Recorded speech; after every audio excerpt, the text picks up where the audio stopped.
Hello বন্ধুরা, welcome back to my channel flavours by Shubhra.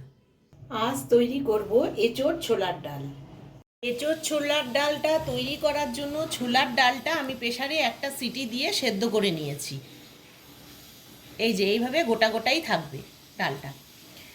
এঁচোড়টা কেটে একটু হলুদ দিয়ে এটাও সেদ্ধ করে নিয়েছি টমেটো পেস্ট, জিরে, আদা, কাঁচা লঙ্কা বাটা, আর এখানে নিয়েছি একটু জিরে, গোলমরিচ, শুকনো লঙ্কা, লবঙ্গ আর গরম মশলা। এটা আমি শুকনো খোলায় ভেজে নিয়েছি, এটা গুঁড়ো করে নেব।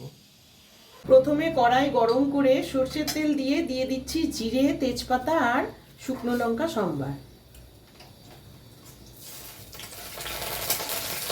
সম্বারটা একটু ভালো করে গরম হয়ে গেলে এবার জিরে আদা বাটাটা দিয়ে দেব।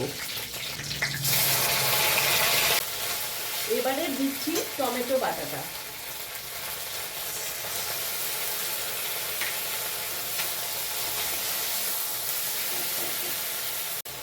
দু মিনিট একটু ভালো করে কষে নিয়ে দিয়ে দিচ্ছি লবণ, হলুদ।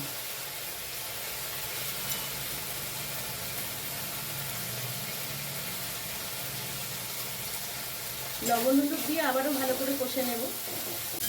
মশলাটা ভালো করে কষে নিয়ে সামান্য একটু জল দিয়ে দিচ্ছি।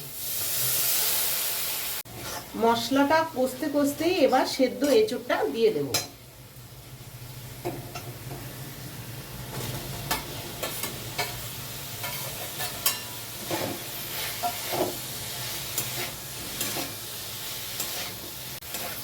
এঁচোড়টা 2-3 মিনিট কষে নিয়ে এবার দিয়ে দিচ্ছি সেদ্ধ ডালটা।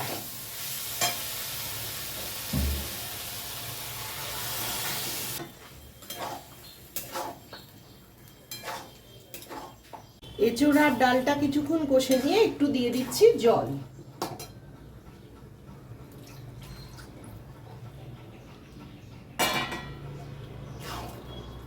জল দেওয়ার পর ভালো করে ফুটে উঠেছে। এবার আমি দিয়ে দিচ্ছি সেই গুঁড়ো করা ভাজা মশলাটা।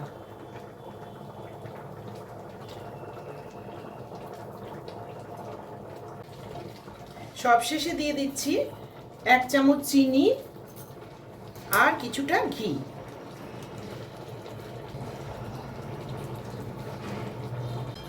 নিরামিষ রান্না একটু মিষ্টি না দিলে ভালো লাগে না। তোমাদের যদি ছোলার ডাল এঁচোড়ের এই রেসিপিটি ভালো লেগে থাকে তাহলে ভিডিওটিকে লাইক করো, চ্যানেলটিকে সাবস্ক্রাইব করো, আর যারা ফেসবুক পেজ থেকে দেখছো তারা পেজটিকে ফলো করে দিও। আমার রান্নাটা রেডি হয়ে গেছে, এবার আমি তুলে নেব। এই রান্নাটা রুটি, পরোটা, লুচি সবার সাথেই খুব ভালো লাগে। পোলাও, ফ্রাইড রাইস দিয়েও ভালো লাগে খেতে। নিরামিষের দিনে খুব ভালো একটা রেসিপি।